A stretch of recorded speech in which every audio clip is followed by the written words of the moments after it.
Hello and welcome to Building the Premier Accounting Firm. This is a podcast dedicated to helping owners of bookkeeping, accounting, and tax businesses offer quality accounting services and getting paid what they're worth. It's here that we talk to the experts, find out what it is we can be doing to actually work on our businesses and offer quality services. So with that in mind, I'm excited each and every week to bring on the guests, and today's going to be a wonderful episode with Wendy Barlin. She is more than just an accountant. She is a business strategist and financial confidant.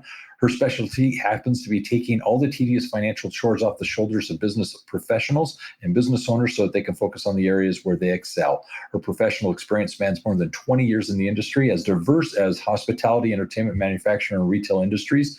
Now, Wendy is committed to her clients' success, whether establishing cost-cutting computer systems for them, negotiating with their banks or vendors, or analyzing their cash flow. She ensures that all their financial decisions lead to greater profits. So, Wendy, welcome to the show. Thank you. This is going to be a lot of fun. Wendy, you're an accountant by trade. Give me an idea. Why'd you start into accounting? Why'd you become an accountant? Well, when I was a little girl, I wanted the knight in shining armor that was going to come on the horse, right? I grew up in South Africa, and I realized probably by the time I was 13, that knight wasn't coming. And the whole Disney princess theme yet wasn't a real thing. So I decided to pick something that would always keep a roof over my head, that would always allow me to have enough money to pay for myself. I grew up in a very traditional South African family where my dad held all the purse strings and my mother had nothing. And anytime I would say to her, let's leave, let's get out of here, he is not a nice guy, she'd say to me, we have no choice, I have nothing. And I said, that's not going to be me. So not a sexy choice, but accounting has actually become a lot more fun than it used to be 25 years ago when I got started. So you're not saying it's a sexy choice, but I would definitely say it's liberating. It's one of those things where it's very universal in its application. It's the language of business. And I think you would have to attest to the fact that it did ultimately do that for you, didn't it? 100%. Everything I have today is because I was in the accounting community and I was able to provide for myself and really choose my path. You know, I came to this country with nothing but a bag of dirty clothes. I had an education. I was fortunate. I had a chartered accountancy license and a bag of dirty clothes. And then everything I have is trial and error and learning my way. And so I'm a huge fan of the American dream. So with that in mind, why'd you start your accounting business? I mean, it's one thing to be an accountant and get a job and have a career, but you started a business as well, offering accounting services. Where did the entrepreneurial drive come from? Clearly, you've already shared a little bit of that. Right. Well, I was also frustrated. You know, I went from firm to firm to firm, and every time it was the same thing. It was about the billable hour. I was never promoted because of my great work or because of my client relationships. I was only going to get promoted if I did X number of billable hours, and that made no sense to me. It was so frustrating to watch my colleagues who weren't really any good bill a ton of hours and get promoted. And so after, I think I was at 3 firms before I just said, enough. There has to be a better way to do this. And I went out on my own. So you started your business. What were some of the services that you offered? Well, I started with tax because that's what I knew. So, and everybody needs a tax return. So it's kind of an easy sell. So I started in tax and I found out very quickly that running your own firm is not quite as easy as it looks. And there's a lot more to it than just doing tax returns and having happy clients. So, you know, I zigged and I zagged and I this way and that way. But ultimately, the real growth came from buying a firm. And I ended up buying 2 firms over the period of my career and then using those as a base to grow, because otherwise it was frustrating. It was like, get 2 clients, lose a client, get 2 clients, lose a client. So that stepping out of my comfort zone and buying 2 firms really is what kind of gave me the big boost into an area to grow quicker. I love it. I couldn't agree more. It definitely accelerates that growth and that success. So that's 2 firms that you acquired. I'd like to know, what lessons did you learn from that process, but also how did you determine the offer price? How did you come to how to value the business that you were considering purchasing? Yeah, well, I was kind of a newbie, so I think I overpaid. And I really wanted to buy, and I was anxious to get the deal done. So I paid what they asked. Maybe now in retrospect, advising other firms, I might not have done that, but I didn't know any different. So I paid what they asked.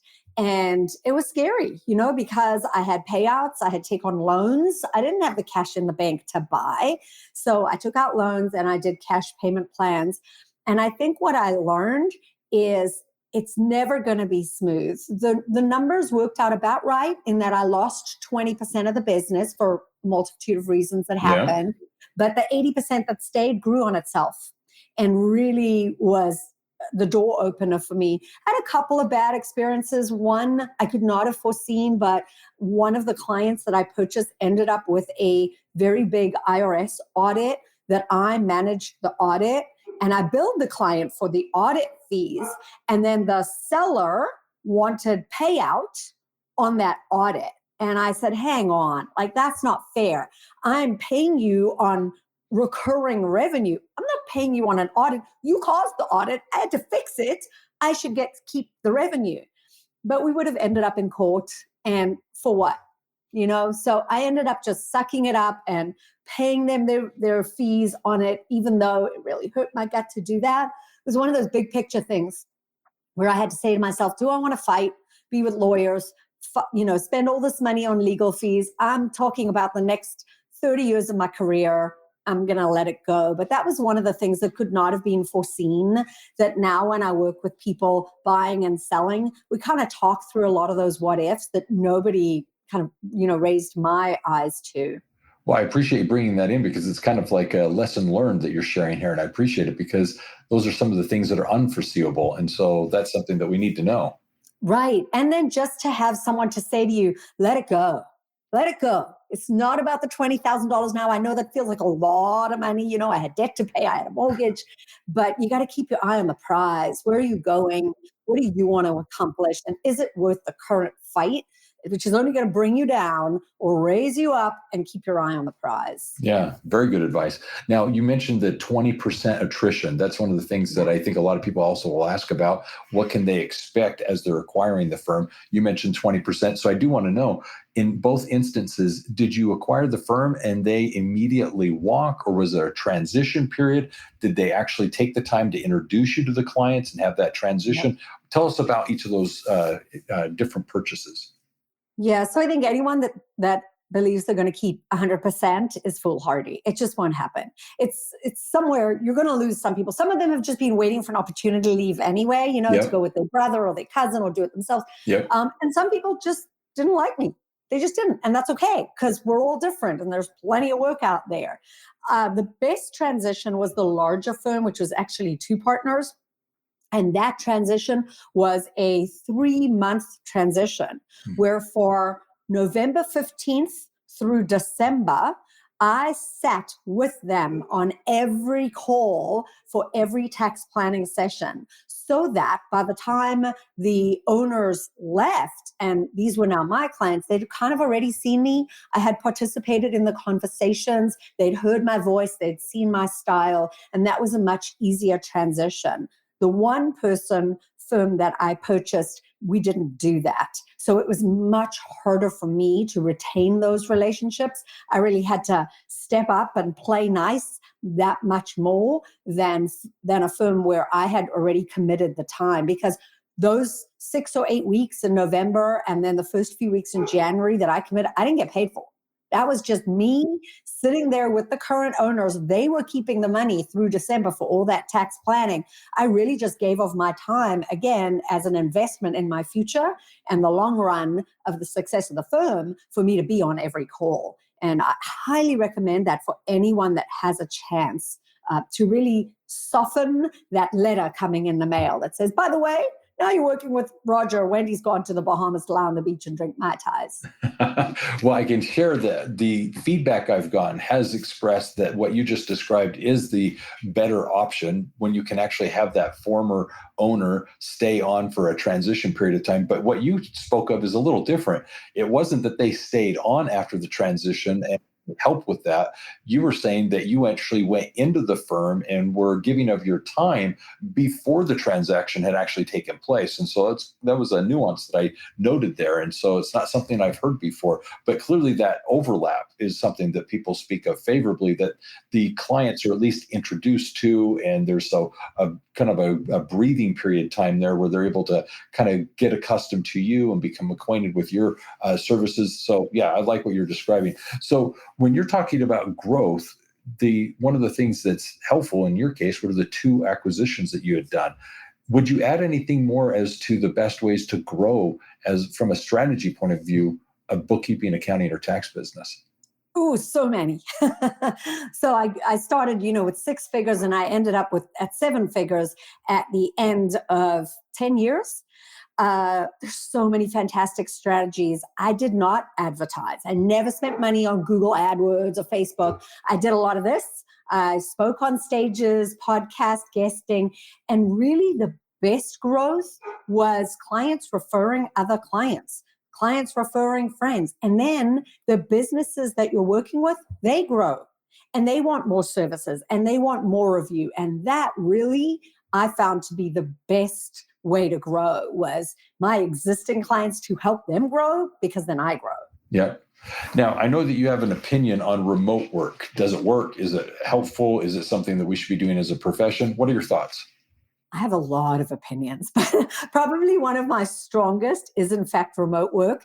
And my other strong opinion that kind of goes hand in hand with that is this rhetoric in the marketplace of there's no good people to hire. I can't stand that. That is so not true.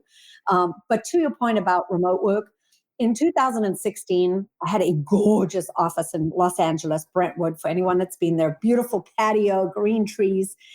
And because I was the rainmaker for my firm, I would get up early in the morning and go to breakfast and work late, taking clients to dinner. And I came into my office one day, I was tired. It was about 9:15, 9:30. I come in and my team are all sitting around. One's talking to his mom, the other one's on Facebook. And I had just had enough. There was plenty of work to do. They didn't need to be waiting for me. I said, everybody get your stuff, get out of my office, get out. You're all fired. I want you gone. Of course, my husband, I came home and told him this, and he's like, oh, we're going to be homeless. What's going to happen to us? Never fear. I hired myself a consultant, and the very next day, we moved the firm up to the cloud. And I got rid of the office, and I set about hiring national US-based team, a team in India, and a team in the Philippines. And I learned by trial and error how to manage a remote firm. And I'll tell you, it's different. You don't have to be there at 9:00. I don't log in and make sure everyone's mouse is moving. I don't sit there at 5:00 and wait to see who's logging off. I give people tasks. I give them my expectations. I give them their due dates, and then they get the work done. This is how you grow a team who are responsible and respectful of the work that they're doing. And I don't make it sound easy. It's not that easy, but that's really the goal. And it took me years to get there. So I'm going to share that there are some best practices in doing this, and I'm sure you've got some insights on it. But clearly with the remote team, the process, what the expectations are, you've already addressed that. It's those tasks that they need to perform. Once they're clearly defined, they're able to do them, and it's either they did or didn't do them. So Right. I think that really enhances your ability to manage the people and not so much fixate on when they're working, but more importantly, make sure they're doing what's needed to be done and doing it effectively and efficiently. So now the question simply becomes, you did the US-based remote worker, you did the offshore, you indicated India and Philippines. What's the difference in your mind, if any, as it relates to somebody that's offshore and those that are US-based? Is there any distinction in your mind between the two? Right now, as I'm sitting here, none. People are people, your team are your team. We treat them all the same. Everyone is invested or not invested in your growth and their growth. When I started, I didn't know that. I thought, oh, you just hand offshore people work and they do it, and then it's done. And then it comes back and we send it to the client.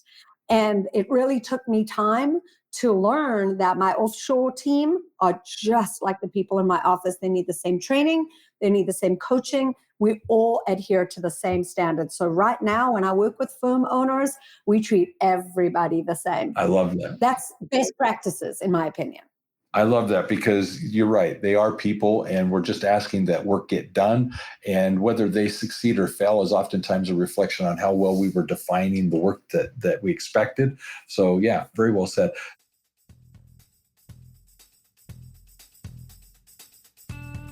If you're looking to advance your career in accounting, you need to enroll now in the Job Placement Assistance Program. This course is created for accounting professionals to find a new job, apply for a promotion, or get a better position within a company. It is the turnkey process to actually help you better interview, get the job you deserve, and get paid what you're worth. For more information on how you can take advantage of this offer, go to the episode description. Enroll now in the Job Placement Assistance Program. Do it for free and act now.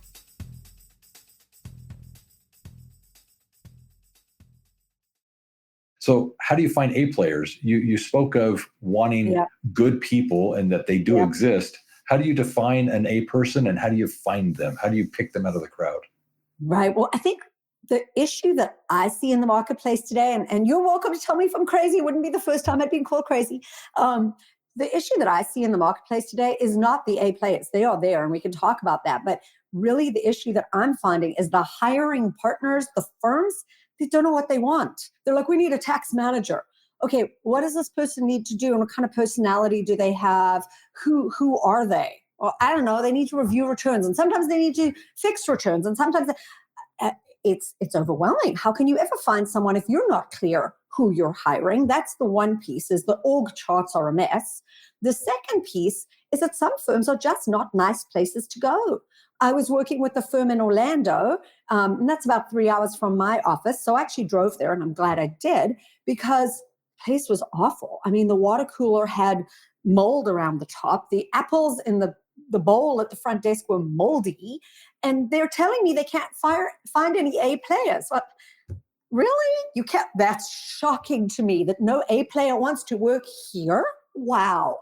And then the same for my remote companies. I'll talk to remote businesses and they'll say the same thing. Can't find anyone to hire. Okay, tell me what happens. Well, these are the 12 different logins that someone has to log into every day to do their work.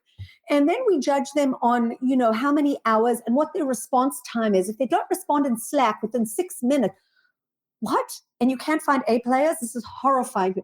So I ask my clients to look in the mirror before they say there's no one good to hire, because there are at least 3 firms that I'm working with here in Florida who have fantastic retention. No one ever leaves. I was just working with a firm that had 6 people come from a university excited to work with them. They won't leave because it's a great place to work. I want to work there. So make it a place that an A player wants to work, and then you'll find them. I absolutely promise. My inbox is full of A players saying to me, Wendy, look at where I'm working. Look what's going on. Can you help me find something better?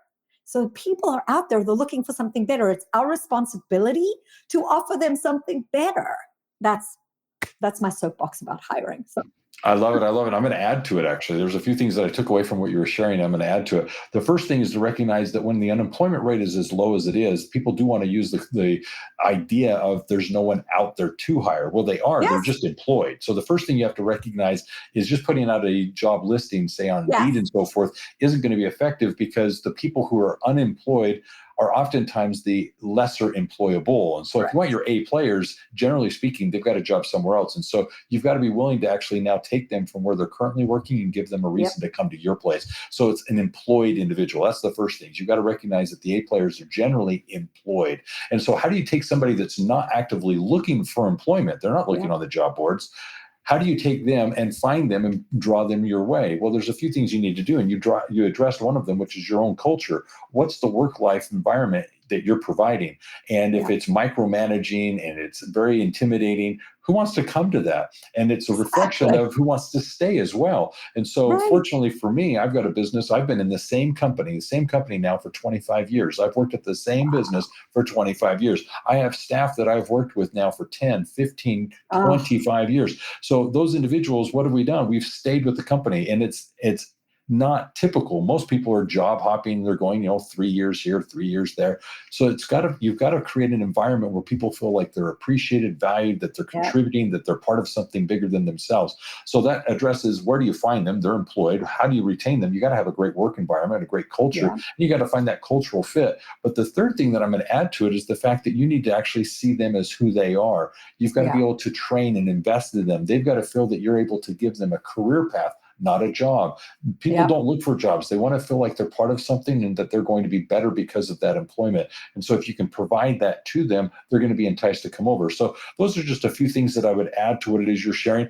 And as it relates to remote work, what we want to do is obviously kind of meet them where they are. And you've got to be able to provide to them a path for success, not just you work remotely. It's here's how you get your job done and can do it successfully, and we'll pay you for it. So all that being said, I want to come to the question now. If you sold your business, you sold it, moved on, what was that sell experience like? Well, I thought it was going to be great. I'd done 25 tax seasons. I was so excited to never do another one. And I'll tell you two things. You need to have a plan, because I spent a year helping with the transition, and a year was too long. Of course, here comes my gardener. A year was too long. It created a little bit of confusion for the clients about who's actually in charge here. Yep. So I don't know that I would recommend someone stay a full year. It was a little long. The other piece is know what you're going to do after. Because I thought I was just going to play tennis and play golf and be a stay-at-home mom. And after the third tennis game, where literally these women were talking about the kind of bronzer they use on their feet, I came home and I said to my husband, I'm going back to work. This is not for me. So now when I work with firm owners who come to me and they're like, Wendy, you got to get me out. Get me out. Find me a buyer. I'm done. I say, that's great. I get it. But what's your plan? What's your plan? Because when you've worked in the intense environment that we have, and we love what we do, we truly love what we do, then sitting at home or sitting on the beach with those quintessential feet up, it's not going to work, in my opinion. So we have to have a better transition plan for our sellers on the way out. I really appreciate you bringing this up, because when I work with firm owners, and I'm also involved with that transition, that idea of I'm going to now leave and go off and do something else, there's a few things that I would add to what you shared. One is many people are entrepreneurial. They'll actually start something and move on to something else. But many a times with a good exit, they're very happy with, okay, I built this. It's an asset. I got paid well for it. I'm happy with this exit. But the problem comes not at the time of the sale. They'll go buy the car, they'll go on the trip that they wanted to. They'll have that celebratory moment, right? Yeah. But the problem is now go out 6 months, go out 8 months. The first thing you have to understand is many business owners, if they don't have some purpose after the fact, they become depressed. Why? Right. Their identity is tied up in the business. Correct. So many years they've been identified as the owner of a successful business, and now all of a sudden they can't hold that any longer. And so their identity is lost. It's very much like a death or a divorce. And so you have to understand that, first of all, you have to have purpose on the other side of the transaction. The second thing you have to understand is we are, as entrepreneurs, very driven individuals. We're staying up late, working long hours because we have passion for something. Well, now we just sold our passion. And so when we wake up in the morning, 6 months, 8 months from now, playing tennis, it's not going to meet that need all the time. It's not that thing that gives you that drive to say, I'm going to get up early. So all of a sudden what happens is your weight goes out. You start eating unhealthily. You end up, you watched all the movies you wanted to watch. You played the tennis or the golf that you wanted to. You've gone on the cruises that you wanted to. Well, at the end of the day, a year later, it's like, what do I do now? What's my purpose? And you don't have any passion any longer. And so what we're trying to do here is we're bringing up the fact that if we can help the business owner identify that next chapter in their life, help them get more of a perspective of, okay, what are you going to do now to make a difference?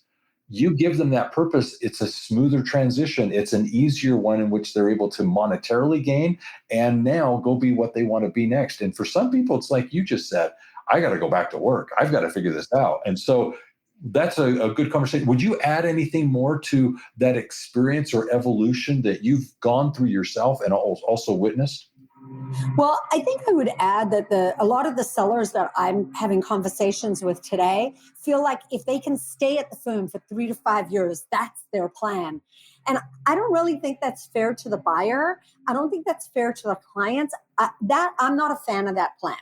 Stay as long as you need to transition, but then get out, make a clean break, because there are so many other ways in this world that we can use your skill set, that trying to hang on, I just don't think it benefits anybody. And I think it often sours the taste of the transaction. So if anybody's listening and they think that 3 to 5 year hanging on plan is a good one, I don't personally recommend that.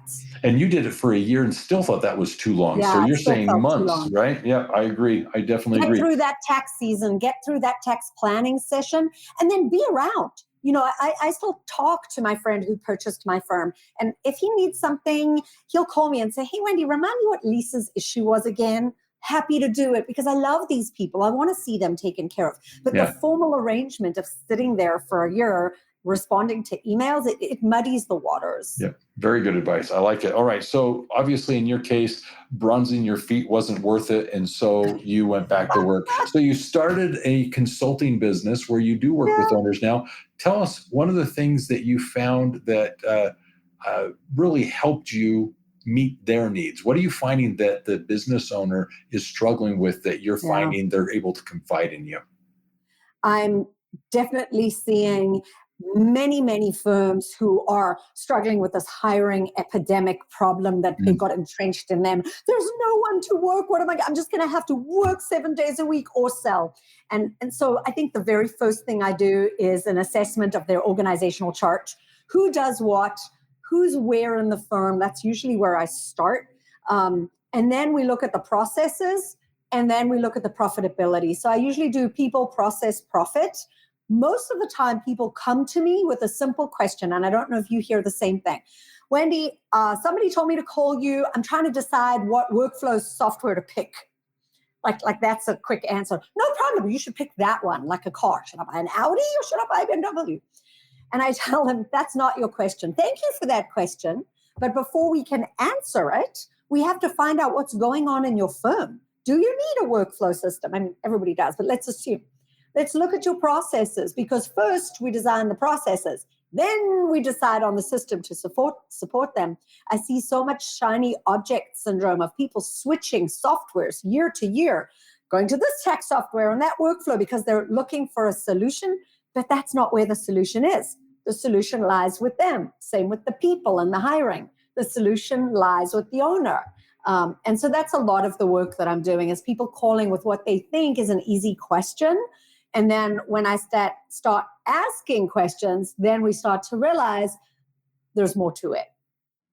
Very good. I like this. So I kind of want to go backwards a little bit here, because I don't want to get ahead of ourselves. In selling your business, did you have any regrets? Ooh, that's a big one. Do we have an hour for therapy? I think I wouldn't say regrets. I would say that I miss my clients, and I wasn't prepared for how that would feel. So a lot of these people, I watched their kids grow up. I helped them buy their first home. I was part of their lives for many years, 15 years, sometimes more. And losing that relationship was very hard emotionally. I still wake up some days and go, oh, I wonder what's going on with John's family. I wonder if his daughter actually ever graduated. And so that for me was emotionally very difficult. And I still have days where I think about people who were in my life for all those years and are now just gone. They're gone. And so for those people out there who think, and this is really an ego issue that I think we will have to deal with, it wasn't about me. I thought it was about me. My clients love me. I mean, they like me well enough, but they love who's going to get the job done and who's going to get it done well and timely. And for a while, that was me. But then when it's not me and it's someone else, now they love someone else. And that was really a personal thing. Again, this is not a therapy session, but just saying that is something that firm owners who are that close to their people think about. And the same with my team. You know, I miss my team. I sometimes send them messages on LinkedIn. They sometimes send me messages because I miss them. I was involved in their lives. And now they're just gone. You know, you sign the paperwork and it's gone. So that's something that I think we all need to kind of take a moment and think about. Well, I'm liking this therapy sessions because I've had it one too many times with individuals that I work with as they're selling their businesses, and I'm hearing similar things. So I appreciate you being very open about this. The other thing I wanted to ask is then having done the transaction and selling your Yeah. or having sold your business and seeing others do the same, when do you feel is a good time to actually sell a company? There's never a good time to sell. There's never a good time to get married. There's never a good time to have kids. There's never a good time to buy a house. It's when it's right for you. So for me, the timing was right in that my firm was very progressive. It was 2021, middle of COVID. I was far ahead of the game. I was completely remote. I had no receivables. Everybody was on CFO services, and I had a team across the world. So my firm was very desirable, which allowed me to get multiple offers and really drive that price up. And so for me as a business owner, my advice was now's the time to sell. And so for everybody that's different. And a lot of the business owners that I speak to ask me, when's the time?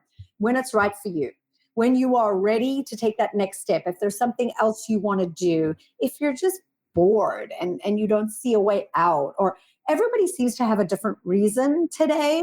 But I wish there was a right time. But in my experience, there is no right time. It's when it's right for you.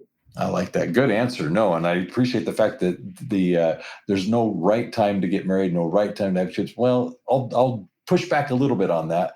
You need to act. Now is the right time to get married. Now is the right time to have kids. Well, Now is the that's right time to true. sell business. But you're right. It's a That's true. personal decision, and it's definitely something that somebody needs to decide for themselves. No one else can make that choice for you. So it's a That's very true. good point.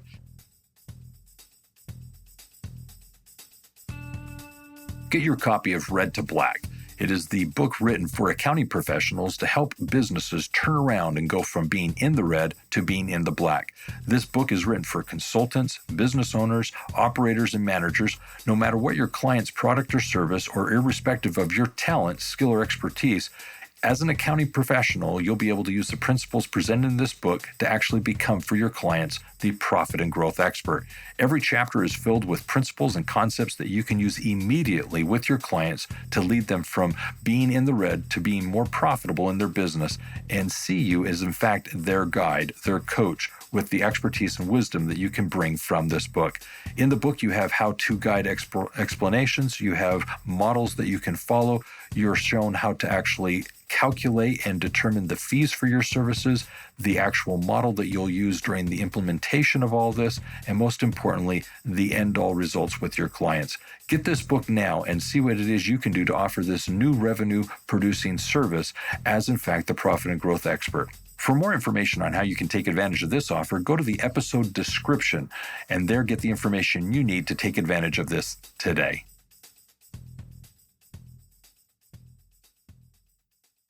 All right. So you and I, we're working with clients, and as we work with these accounting firms, I know CAS comes up quite a bit. Client accounting services. This whole idea Yeah. of being full service, offering the bookkeeping, the accounting, the tax planning preparation, the CFO advisory. I mean, a lot of these things come in. I've recently written a book about this, but you have an opinion about it. I'm curious. Yeah. Why should I offer CAS services and become that one-stop shop for a client? Well, I think we need to be very clear about what that is. Like you said, it encompasses a whole lot of things. And what Mhm. I'm seeing in the marketplace is people say two things. One, we're adding CAS services, and you, Wendy, you're going to be in charge of that. You don't know anything about it, but you're in charge of that. And now you become like the redheaded stepchild of the firm, right? And also, it ends up being glorified bookkeeping. So I'm seeing a lot of firms kind of, because it's the trendy thing to do and they see it as a good profit center, they're adding a CAS line, but it really is glorified bookkeeping because they have not solved the consulting strategic CFO piece. And in my experience, if you don't have that, and I'm not saying it has to be full-blown CFO services because that's another whole animal, but if you don't have someone between the person reviewing the monthly financials and the client, then you don't really have a CAS practice. You have a great bookkeeping practice, which I love. Bookkeeping practices make a lot of money. I love them. But you don't have a CAS practice. A CAS practice is where, in my opinion, you have someone in between the bookkeeping team and the client and the tax person working with the client every month on their strategy, their numbers, their KPI. And that's where a lot of firms are getting stuck. And that's where they need our help because they have choices. In my experience, Either we train up the existing managers to become those CFO strategist consultants, or we hire them in and we train them on how we want them to manage these relationships. But simply to say, you're a good accountant, you're in charge of CAS, here's a bookkeeping team, go do it. I've seen that really just become kind of like a fight between the bookkeeping and the tax department. And I haven't seen any happy endings there. I don't know if your experience has been the same. Well, what you're describing is, I think, a very common experience. And the thing that I'd add to what you just shared is, first of all, the importance of defining what these services are, because I do feel that as an accounting profession, we struggle to appropriately define what they actually represent. What is bookkeeping? What is accounting? What is CFO services? What is advisory services? We tend to use these terms almost interchangeably, when in my opinion, they are not. They are very distinct. Correct. And what we do is we further confuse our business clients because they don't know what we're talking about. We think we know what we're talking about, but we use them interchangeably. So the problem is we've got a frustration within the accounting profession. We've got a frustration outside in the business community because we're just using words as if they're flippantly meaning anything and everything. What we're needing to do is become a lot more intentional with what we're defining our services to be, what that customer experience is. What is bookkeeping? And so when I wrote my book, I was very intentional to say, this is what needs to be happening within the accounting profession to better help our clients and, more importantly, better meet their needs, because that's the way we're going to wow them, is managing expectations. And so if we're saying we're doing bookkeeping services, what should our client expect? If we're saying we're offering accounting services, what should the client expect? So I really appreciate this dialogue that we're having, because it is something that is very, very timely right now. It's going on now. And the other piece that we see is a client would come to me and I look at their P&L and they spend $25,000 on CFO services with someone else. And I'll look at them and say, what is this? What did you buy? What are you getting? Explain to me what is the value proposition of what you're getting. And very often they kind of don't even know, other than the marketplace is telling them they need CFO services. So they went out and they bought it. And it's something that we could, should, and can offer if we do it right and claw back that money. Because I'll tell you, the other piece that happens is then, as the tax person and or the bookkeeping piece, I often end up in a somewhat controversial situation with that CFO who is now giving advice that doesn't match my tax advice, or moving things around on the P&L that is giving my bookkeepers hours and hours of headaches. So somewhere in there is the solution, and that's why I like the idea of a full CAS firm, only if it can be done right. Well, the thing that I would say to kind of take the done right statement and run with it is, first of all, clarify, done right does not mean that the business owner, the accounting firm owner, does it all. You can actually have on staff the bookkeeping staff, the accounting staff, the tax specialist. It doesn't mean you're that be all end all for your client. So I think it's intimidating for the owner to simply say, I think I want to move from bookkeeping services into accounting services. Well, it doesn't necessarily mean you're the accountant for the client. It's the same then when you move into tax planning or tax preparation, or when you're moving into CFO and advisory. It doesn't mean as your firm is growing and offering these services that you have to be the be all end all for it. Once that clarity comes for the client, my client suddenly realizes, oh, I guess I'm running a business, and the business I'm offering or that I'm running is an accounting business, and the services I offer are these services, and clearly I need to employ individuals that can service those needs for my clients. That perspective oftentimes is very game-changing for them, is to realize, oh, I guess I'm what I refer to as an accountrepreneur. So that's kind of how that evolution typically goes for my clients. I've got some questions here I'd like to actually ask you now. You brought up your upbringing, being that from South Africa, you had your parents. I want to ask, what would your mom think of what it is you've accomplished, having built a successful accounting business and now having this consulting service that you provide? What would your mom think of where you are and how you got here? I'm fortunate, and my parents are extremely proud. My mom's extremely proud of what I've accomplished and what I have done for myself with very little help. But they also think I'm a little crazy because I'm always doing something else and I've always got my hand in something else. And so there's a part of my family who think, she's a little different. I mean, when I called them, so I left home when I was 25. I packed a bag and I backpacked around the world by myself for a year. And I happened to be in Los Angeles in California. And I called home and I said to my parents, I love it here. I'm going to stay. I'm going to figure it out. I'm not coming back. And of course, all they saw on television was Rodney King riots. That's all they knew of Los Angeles. And so they were like, no, you can't. That's the worst thing ever. Go stay with your cousins in Toronto where you'll be safe. Anyway, and so ever since that day, my parents have never been surprised when I call them and say, guess what? You know, in 2021, I'm selling my firm, packed my family up. We were living in Los Angeles, packed my family into an RV and went east on the 10 freeway. And we relocated at the end of the 10 freeway where it meets the Atlantic Ocean. So nothing surprises them anymore, but they are proud. I love it. I love it. And I wanted to distinctly ask from your mother to your father, what does your father think? Both of them are proud of you. Anything specific about what your father would think? Well, my father was a business owner himself. He grew up on the wrong side of the tracks and built himself a business, never went to college. I was the first person in my family to go to college. He was always a little concerned because he's old school. And even though he was an entrepreneur, he wanted me to just get married. So when it came to going to college, he said to me, Wendy, I will pay for 1 year and you best find yourself a husband because I'm not paying for another year.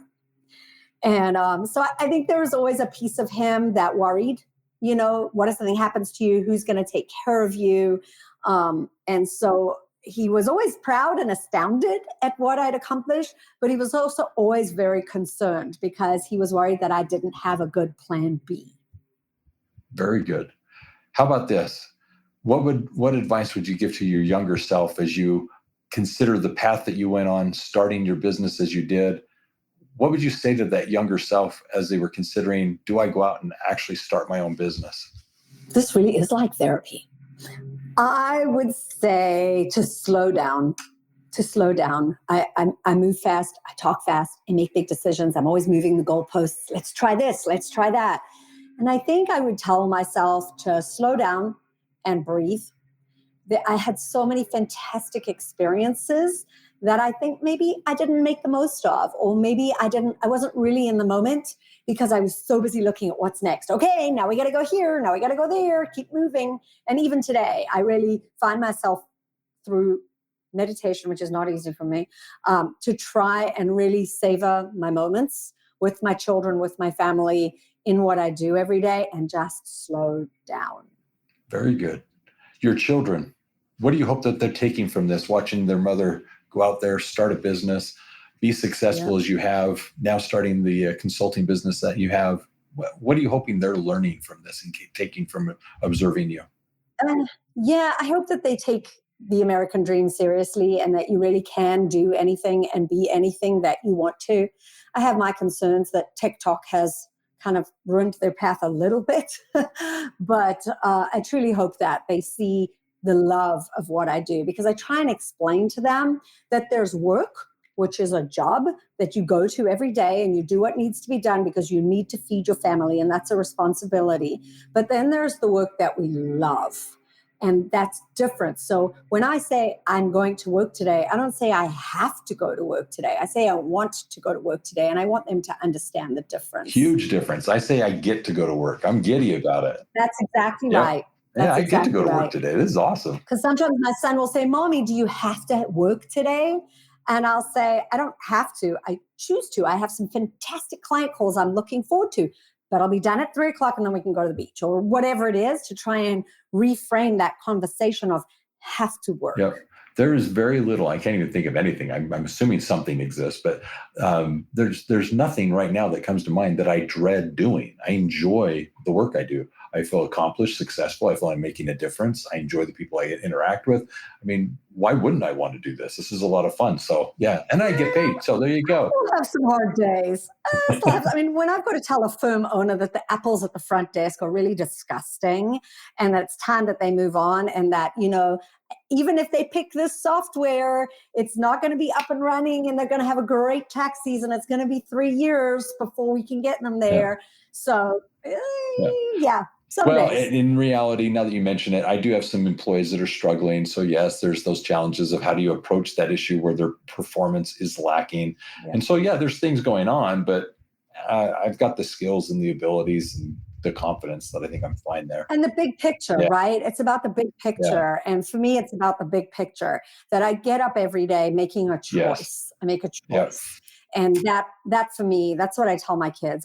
I just want you to have choices in this life. And I feel like you're making a choice and I'm making a choice every day of how we spend our time, who we help. If somebody is rude and disrespectful, I just choose not to work with them anymore because they're showing me who they are and that's my choice. So I feel like the power of choice is really what gives us that sense of I'm doing good. Okay. I love it. Excellent choice of words there. I love it. All right. Last question. What are you grateful for? I'm grateful that I have the flexibility to work remotely and choose what I do every day. So if I can get up and take my dog for a walk and not have to clock in at a desk at a clock every single day, I am extremely grateful.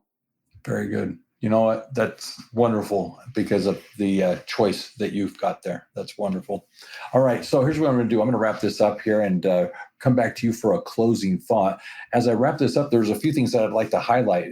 One of the things is Wendy's been very, very kind to offer her time and would love to connect with each of you as listeners. So for my listeners, I'm going to invite you to go to the episode description. There you'll find information on how it is that you can connect with Wendy. So definitely take advantage of that. She's got a wonderful program, excellent things that she's doing to help accounting professionals, and it's definitely something you ought to consider. In addition to that, I want you to go to the episode description because we've got some insights there that you definitely want to take advantage of. One of which is the book I mentioned earlier. It is called Your Strategic Accountant. This is a book written to actually address the issues that I feel we're facing as a profession when it comes to defining the services that we're offering and meeting the needs of our clients. It's what is bookkeeping, what is accounting, and what are those things that they are paying for that you should be providing? What is it that you can do to become for your clients their strategic accountant? So definitely check out that. It's a free book, and I would encourage you to take advantage of it today. In addition to the business, one of the things that I'd also want to point out is the turnkey business plan for accounting professionals. This is what you can proactively do to build a thriving business, what it is that you can do to actually have the clients that you deserve, and most importantly, get paid what you're worth. So check out the turnkey business plan and clearly see what it is you can do in order to offer cash services and have a full service business. Now, as it relates to a summary of our call, this has been a great conversation. One, her story at the beginning there in South Africa, coming here to the United States after traveling around the world and choosing to settle in Los Angeles. What an amazing story, an adventure in and of itself. Obviously, very independent. And in doing so, she was able to grow up, get the college degree that she did in accounting, and more importantly, start her accounting business, building a 7-figure firm for which she could be very, very successful, but ultimately sell it. She learned some things in that growth. Obviously, the acquiring of those 2 businesses was a success. She was able to retain 80% of those customers, and that was very important. But at the same time, she realized that it was probably a little bit much having them stick around for as long as they did. But more importantly, when she left, realizing that she stuck around too long when selling her own business. It's one of those things where you just need to have that cleaner break so that you can actually work on the business and take it over so that they can actually, as clients, see who is the one now running the business. The other thing that I thought was also very important is this CAS discussion. We were talking about what is full service accounting services. What is it to actually meet in the CFO advisory space with your clients? All of that I think is very valuable, but one of the realizations that I understood is the fact that we don't individually have to be the ones providing all these services. It's running an organization that can clearly meet these needs of our clients. The other thing that we talked about that was also very important was the idea of remote work. She basically said it well when she pointed out that whether they be here in the United States or in India or in Philippines, it's just them as individuals or seeing them as persons doing the work. And in doing so, are they able to do it effectively and productively? And if we can empower them to be successful, taking care of the tasks that they've been assigned, then they'll be happy, we'll be happy. We talked about culture, the fact that in finding quality people, players, we need to realize, first of all, it comes down to culture. Are we able to have our employees refer the work that we're doing so that they can have their friends, birds of a feather flock together, come and join us and actually as accounting professionals meet the needs of our clients. It's really providing that culture, that environment that enables people to come and stick around and stay. The other part of that was obviously the investment that we can make in our employees, making sure that we're actually giving them the tools and resources to be successful. So for me, lots of great highlights. I appreciated the fact that she was able to comment on her children, seeing that they have choice, giving them the power of choice to recognize that they can choose for themselves what they want to do, but also that work is fun, something that we get to do, something that she chooses to do. Wonderful little insights that I think are ones to recognize as we reflect on what it is we're doing as we run our businesses. So, Wendy, what is the final thought you'd like to share with everyone? If I can, you can. Short and succinct, to the point. I like it. All right, Wendy, this has been a pleasure. I really enjoyed our conversation today, and I appreciate you coming on and sharing your insights. For my listeners, let me just kind of conclude with a few quick little statements. One, if you haven't already, subscribe. Subscribe to the podcast. Why? Because each and every week we have on the show experts, individuals to help us work on our business to, in fact, enable us to offer quality accounting services and become the premier accounting firm in our area. As it relates to the show, we have actually a number of playlists that we've put together, highlights of the various episodes that I've had over the years. In those highlights, you'll actually find that we've collected the playlist in basically topical things such as marketing, selling, staffing, tech stacks, mental health, just various things that you might find more relevant to your current situation. So I invite you to go to universalaccounting.com, and there in the navigation, find the podcast section where we've compiled these highlights so that you can go binge listen these playlists and actually hear from the experts those things that you need to know and understand as it relates to growing your business, offering quality accounting services, working efficiently and profitably so that you can, in fact, get paid what you're worth. So go there and listen to those, binge list those various episodes and get the information you're needing to act on your business today. The other thing I want to do is invite you to GrowCon. GrowCon is an annual conference that we have for owners of bookkeeping, accounting, and tax businesses. It's here as owners. We get together and hear from the experts from the stage, those various things that we need to be doing to work on our business. It's where we meet each other as peers, what it is we're doing, here build friendships, and at the same time collaborate so that we can better take care of the needs of our clients. It's a wonderful experience that I would love to have you come and join us and meet with me there. So if you haven't already, register for GrowCon. Lastly, I want to point out, if you'd like more information regarding these topics that we've discussed here today or other principles that we've been discussing, feel free to reach out to us. You can go to our online presence, which is universalaccountingschool.com, or you can actually give us a phone call at 801-265-3777. With that being said, always remember this: accounting success is universal. Take care, have a great day, and be safe out there.